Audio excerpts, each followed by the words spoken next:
In this video, we're going to talk about the full wave voltage doubler circuit, how it converts an AC signal into an output DC signal while doubling the voltage. So let's call this D1 and D2. So we need two diodes to make this circuit work. And this is C1 and C2 and C3, and then we have the load resistor. So let's say we have a voltage of 12 volts alternating current.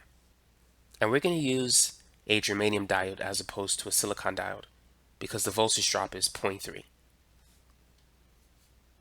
So during the positive half cycle of the sine wave, this is going to be positive, this is going to be negative, and conventional current will flow from the positive side through D1. So D1 is going to be on during the positive half cycle, and then it's going to flow through C1 back to the negative side of the signal. And so during the positive half cycle, C1 is charged to this voltage minus the voltage drop of the diode. So for germanium diode, the voltage drop is 0.3. The C1 is going to be charged to 11.7 volts. So this is going to be positive, and this is going to be negative. Now, during a positive half cycle, current can only flow through D1. So D1 is on. Now, current can't flow in this direction because D2 is reverse bias in this case, so it's off. So there's only one direction for the current to flow during the positive half cycle of the wave.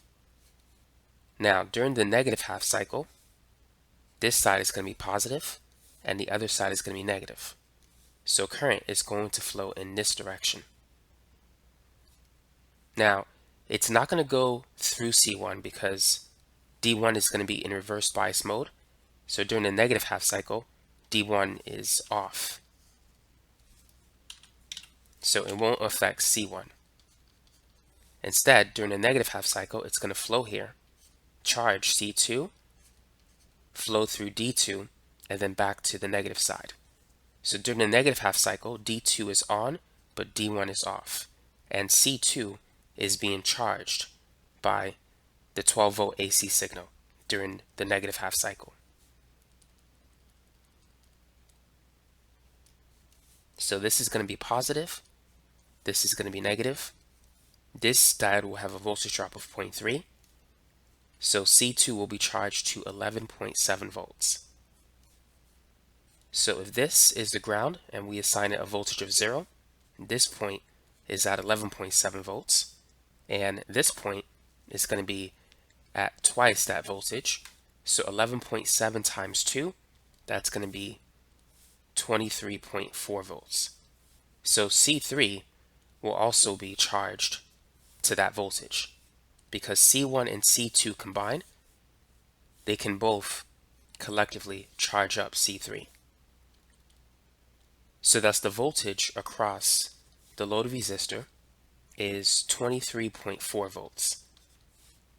So the output voltage of this circuit is going to be twice the peak voltage of the AC signal minus 2 times the voltage drop of the diodes. So that's the output voltage for this particular circuit. For the most part, it doubles the voltage. It's not exactly 24, but it all depends on the voltage drop of the diodes. But it virtually doubles it. Let's say if this was 1,000 volts, this would be 2,000 minus 0.6, so it would be 1,999.4, which is approximately twice the voltage. I wrote 100 instead of 1,000, but that should be 1,000. Now let's compare the output signal with the input signal. So this is the input signal. It fluctuates between negative 12 and positive 12. Now the output signal will look something like this. It's going to be around 23.4. But you're going to have this ripple voltage because the capacitors are charging and discharging. And that ripple voltage depends on the load resistor, how much current it draws from the circuit, and also the capacitance of the capacitors. To reduce the ripple voltage, you can increase the capacitance of the capacitors, or you could increase the load resistance, which will decrease the amount of current that it draws from the capacitors. C3 acts as a filter capacitor. It reduces the ripple voltage. So by increasing C3, you can greatly reduce the ripple voltage, giving you a more smooth DC output. So that's the basic idea behind the full-wave voltage doubler circuit. It converts an AC input into a DC output with a voltage that is almost twice the voltage of the input.